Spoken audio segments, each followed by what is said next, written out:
Alright, what's up YouTube nerds? I'm the Martian Gamer, and welcome to my evil laboratory in Starmade. ah.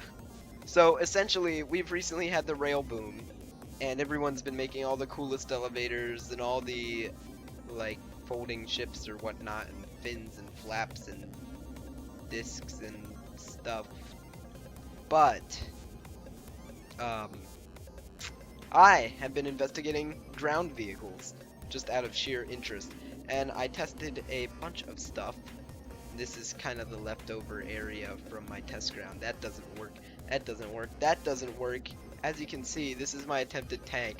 Keep in mind, well, not keep in mind, but I'll just tell you guys, I actually, the rails were much more even. I removed a bunch though, because the problem is the timing was not perfect with how long it takes for like it to do one of these spins for it to rotate basically on the corners, as opposed to how quickly the next one would arrive, that they started jamming into each other and jamming. So I removed most of these for test purposes, but also nonetheless it still doesn't work. It didn't work then because of jamming, and it doesn't work now because of the phenomenons, which I'm going to show you guys basically.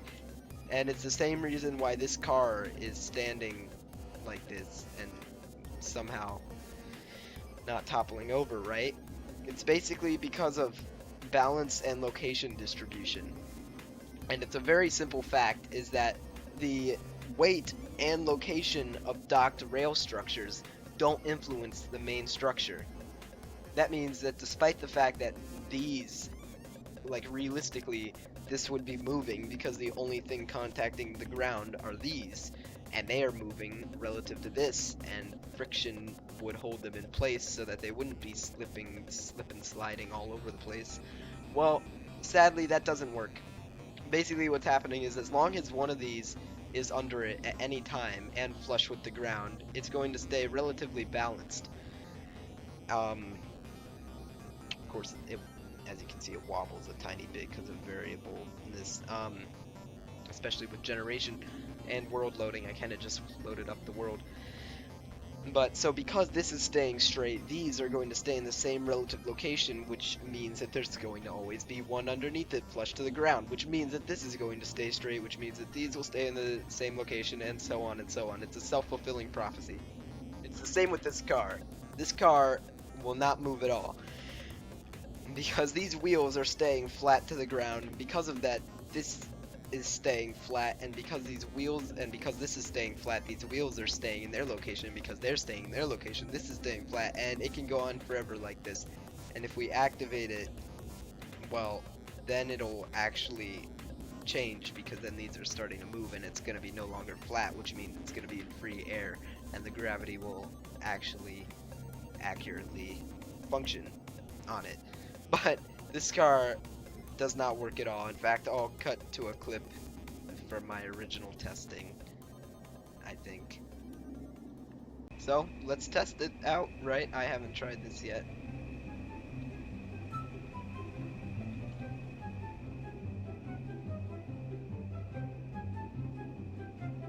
Well, it's not seeming to work very well. If I give it like a tiny acceleration push, how will it do then? It'll actually stop because of the friction. Okay, well, that's test one. The car does not work. Let's try turning.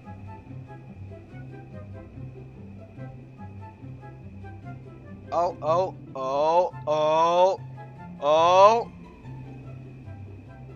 It can do a handstand. I mean, that's pretty fancy on its own. Any car that can do a handstand is welcome in my garage, that's for sure.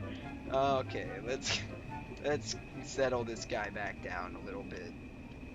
But nonetheless, despite that none of this actually works, I think there's still a lot of potential for rails and ground vehicles. Not necessarily the conventional kind though. They won't necessarily be what we're used to. And I've actually come up with a few ideas that I'm going to begin pursuing, well, immediately, or semi-immediately. So I will follow up, and that'll be the part 2. It will be my next attempt. I had an earlier attempt which the next attempt was kind of inspiration for. That doesn't make a lot of sense, right? Well, I had the idea for the next attempt, but the one I did already was simpler, so I started with that, which would have worked except that you can't double dock. It basically, well, I didn't actually do this, but basically it would have been the same thing as having the feet be, or the feet, I say the feet because it was like a seesaw kind of thing that had two legs that kind of walked around, sort of.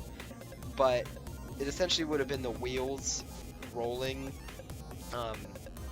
and them actually being the main entity, and then the car being docked to them. The car being docked to four wheels, and then when the wheels spun the car, it might have worked. I mean, I can't really say, but it probably wouldn't have actually. But you can't multi-dock things, sadly.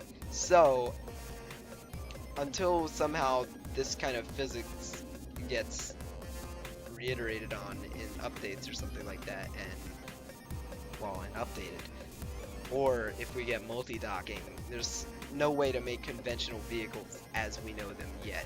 But we can still make unconventional ones, and as I said, that's what I intend to do. So stay tuned for part 2, and if you want to stay tuned for more future things, I will be doing more logic videos in the future. And if you want me to describe any of the logic or anything like that, then just leave a comment telling me. If you like the video, then leave a like. Thanks for watching. Bye!